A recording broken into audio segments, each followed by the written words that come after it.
We're being joined by Rise analyst Frank Tietie, who is also a lawyer. Thank you so much for joining us on Newsnight tonight. Thank you. Your reaction to all you have seen so far from the issue, we'll talk about that later, of course, the election expenses for presidential candidate. But let's look at this particular issue of concern, the Ekiti fallout.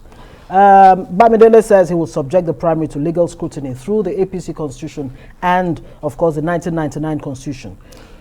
What's the best way to go to resolve this? You know, this is coming at a time where we have a national debate about the importance of direct primaries. And this is one good example of direct primaries which would have, taken away rancor and bitterness that are often associated with indirect primaries. And so it comes as a kind of disappointment to have 7 aspirants that are disgruntled, that actually had seriously aggrieved to the extent that they are issuing threats to the party to the degree that the party may have to lose if it doesn't address their grievances with some sense of immediacy.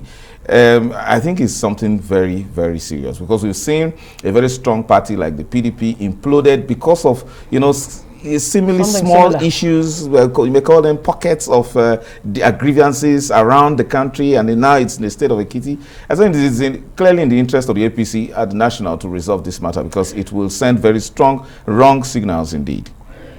Is this a threat to democracy as a whole? Is this a litmus test for what to expect in 2023 under the APC administration? What has happened in Ekiti, at least perceptions about the outcome and the process of that election? It has very dangerous implications. To think that a party in power and with the personality like Opeyemi as governor, who understands the processes of election and civic engagement, to have this kind of fiasco being associated with the primaries election. We've not even gone into the main elections yet. It portends a lot of problems. Yes, when you relate it to democracy, we're talking about direct primaries, and you're saying you're giving the party members the direct opportunity to make their choices, and the allegations are that there were no voting at all, and that sensitive electoral materials were actually hijacked even before the elections began. It's something that is very important beyond the Ekiti State APC, but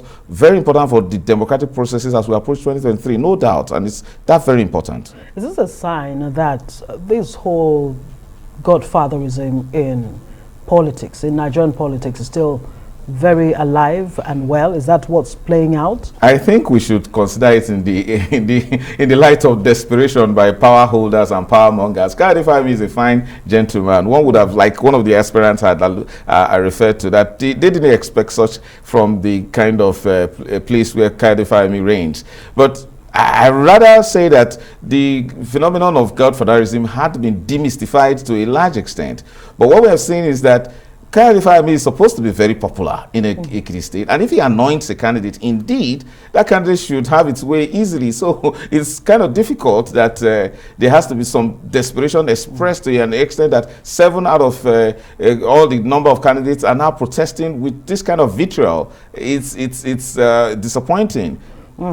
So, how should INEC, the electoral umpire that have threatened or advised, at best, the political parties to ensure internal democracy within their parties, whether it's a primary election, other congresses and what have you? How do you think INEC really should be responding to this? INEC has made it clear that it will stick to standards and to the true facts, because it costs INEC a whole lot to conduct elections and then that are set aside or probably asked to reconduct them. And it costs the entire system, creates a lot of destabilization to the polity when elections are not conducted with some measure of fairness or credibility and certainty. So INEC will have to stick to its guns when it comes to following the rules, following the standards. And when it appears to it that that party did not field candidates, it had to say so. We can't go through the process of having what happened in Zamfara State, having a whole lot, a party, particularly APC again, losing out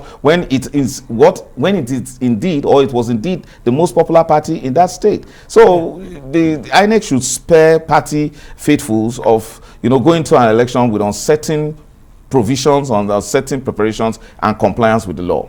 All right, quickly, let's go to this 5 billion naira cap on a presidential election campaign. Is it encouraging? Well, I think it's dangerous because it is now the legitimization of the monetization of politics.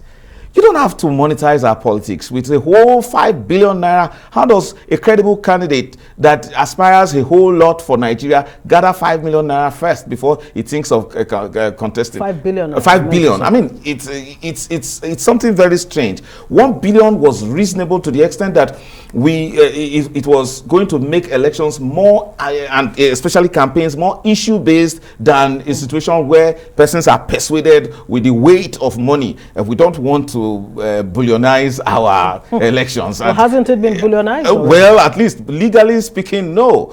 So it's difficult to spend money when you have to, you know, when you have to now throw money around, and then somebody can now legitimately come up and say, no, we've calculated all your advert payments and all of these, and there are more than 1 billion, and can make an issue out of it. So to some extent, some restrictions are needed in order to, you know, give some sanity to elections. By the time we now make elections, you know, to the extent of the person that has the greatest amount of money, then we will be running into trouble. Forgetting that service, the presidency, for example, all elected positions are meant for service, to serve the public, and not necessarily to grab power with so much money. Not for the deepest pockets. Well, that's what it's turning out to be. So I think, I'm hoping the president will exercise his veto just the same way he did with the Electoral Act. All right, let's hope so.